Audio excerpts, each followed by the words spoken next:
Pemirsa, Menteri Koordinator Bidang Hukum, HAM, Imigrasi, dan Permasyarakatan, Yusril Ihza Mahendra menegaskan bahwa terpidana hukuman mati dalam kasus narkoba Mary Jane Veloso tidak dibebaskan dari hukuman usai dikabarkan akan dipulangkan ke Filipina.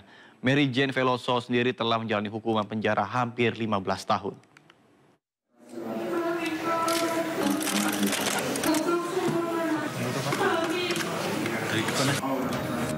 Nama Mary Jane Veloso kembali jadi perbincangan usai dikabarkan akan dipulangkan ke Filipina setelah divonis mati dan menjalani hukuman di Indonesia sejak 2010.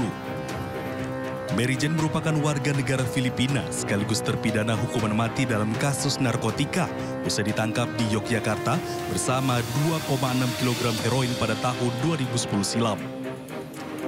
Mary Jane juga sempat hampir dieksekusi di Nusa Kambangan pada tahun 2015, namun ditunda pada detik-detik terakhir. Setelah menjalani hukuman penjara hampir 15 tahun, Mary Jane akhirnya dipulangkan ke negaranya. Menteri Koordinator Bidang Hukum, HAM, Imigrasi, dan Pemasyarakatan Yusril Ihza Mahendra menegaskan bahwa Mary Jane tidak dibebaskan dari hukuman. Mary Jane dipindahkan ke Filipina dengan status narapidana dan Filipina harus menjalani putusan pengadilan Indonesia yang menghukum mati Mary Jane. Ya, memang banyak teman-teman salah mengerti membaca statement dari Presiden Marcos itu. Tidak ada kata-kata bebas dalam statementnya itu. Hanya mengatakan bring her back to the Philippines, membawa dia kembali ke Filipina, bukan dalam arti dibebaskan. Yang benar adalah kita melakukan transfer of prisoner, kita memindahkan narapidana dan Filipina akan menerima dan akan melaksanakan putusan pengadilan Indonesia. Jadi kita tetap konsisten, kita tidak pernah memberikan grasi kepada narapidana narkotika dan itu sudah dilakukan sejak zaman Presiden Soeharto sampai sekarang. Sementara itu, LPP Kelas 2B Yogyakarta yang menjadi lokasi pembinaan Mary Jane Veloso masih menunggu surat resmi dari pihak terkait. Jika surat belum terbit, pihak lapas akan tetap menahan Mary Jane. Kita menunggu surat ataupun media-media yang medsos yang sudah memberitakan itu, kita sifatnya titipan ya. Kalau memang itu sudah ada surat resmi ya, kita bebaskan dari LPP. Tapi kalau memang belum ada surat resmi, tentunya tetap akan kita laksanakan pembinaan di LPP.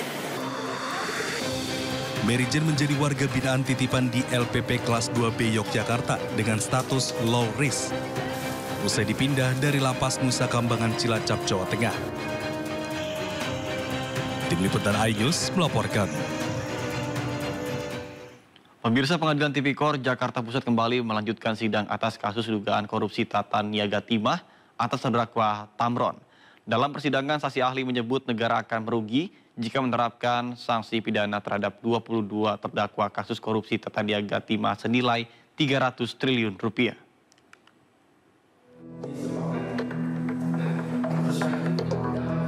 Sidang lanjutan kasus dugaan korupsi Tata Niaga Timah dengan terdakwa pimpinan CV Senus Inti Perkasa Tamron kembali digelar di Pengadilan Tipikor Jakarta Pusat. Sidang kali ini menghadirkan 3 saksi ahli. Salah satu saksi ahli, Rocky Marbun, berpandangan seharusnya terdakwa tidak dikenakan sanksi pidana melainkan hanya sanksi administrasi.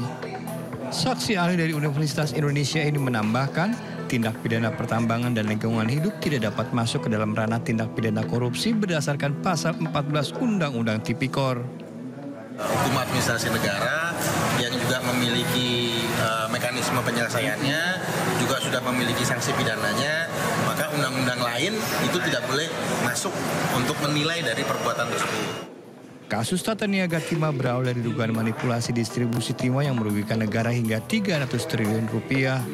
Tercatat 23 terdakwa, salah satunya Harvey Muiz, suami dari artis Sandra Dewi. Dari Jakarta, Rani Sanjaya melaporkan.